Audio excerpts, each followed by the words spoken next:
La question est ici de me donner la fraction irréductible de 4435 sur 6209. Donc une question qui était tombée au brevet des collèges. Donc voilà, c'est une question de cours en fait, classique. La machine à calculer peut nous donner directement la fraction irréductible. Donc on peut tout de suite vérifier au brouillon pour avoir le résultat.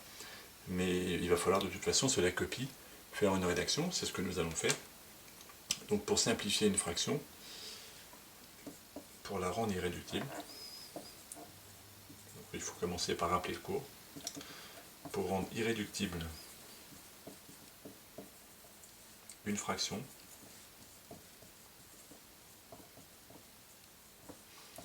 il faut la simplifier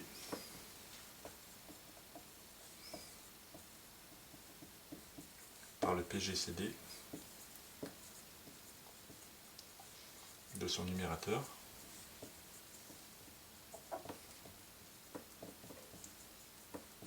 et de son dénominateur.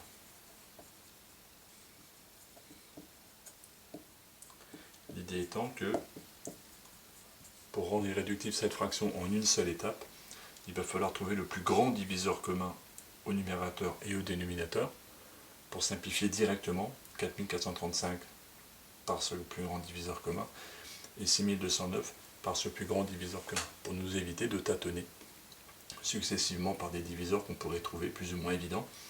La façon la plus efficace est de trouver directement le plus grand qu'ils ont en commun. Et puis donc de faire de la division. Donc le but du jeu est de trouver le PGCD de 4435 et 6209. Donc pour trouver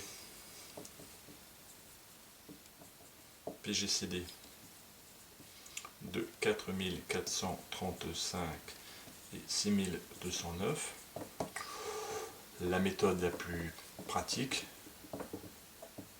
et la plus efficace est d'appliquer l'algorithme d'Euclide.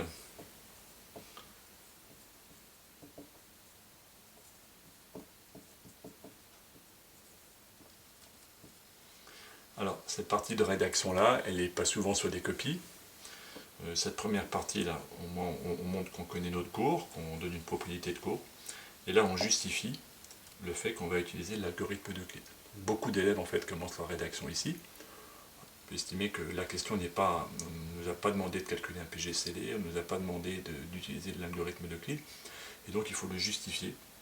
Une copie parfaite et rigoureuse commencerait par un raisonnement de ce type-là, en rappelant le cours, qui justifie qu'on a besoin du PGCD, et en donnant la méthode qu'on va utiliser pour trouver ce PGCD. Donc on va y aller maintenant pour trouver le PGCD de 4435 et 6209. Donc le plus grand des deux entiers est 6209. Donc nous allons faire la division euclidienne de 6209 par 4435. 6209 divisé par 4435 en division euclidienne, il y va une fois qu'on fait ce calcul à la machine, hein, et il reste 1774. Et donc l'algorithme d'Euclide me dit que le PGCD de ces deux entiers-là est le même que le PGCD de ces deux entiers-ci. Donc on va recommencer la même histoire, à faire la division euclidienne de 4435 par 1174. 4435 divisé par 1774. Donc il y va deux fois. Et il reste 887. Et donc le PGCD de 4435 et 1774 est le même que le PGCD de 1774 et 887. Donc on recommence ma division euclidienne. Là ça va être un peu plus simple, puisqu'on se rend compte qu'il y va directement deux fois et qu'il reste 0. 1774 est égal à 2 fois 887 plus 0. Donc le dernier reste, il est nul, comme à chaque fois, et le dernier reste non nul, ici, c'est 887. Donc le dernier reste non nul est 887. Donc, c'est là où la propriété de l'algorithme d'Euclide intervient. Le PGCD de 4435 et 6209 en conclusion, est donc égal à ce dernier reste non nul, qui est 887.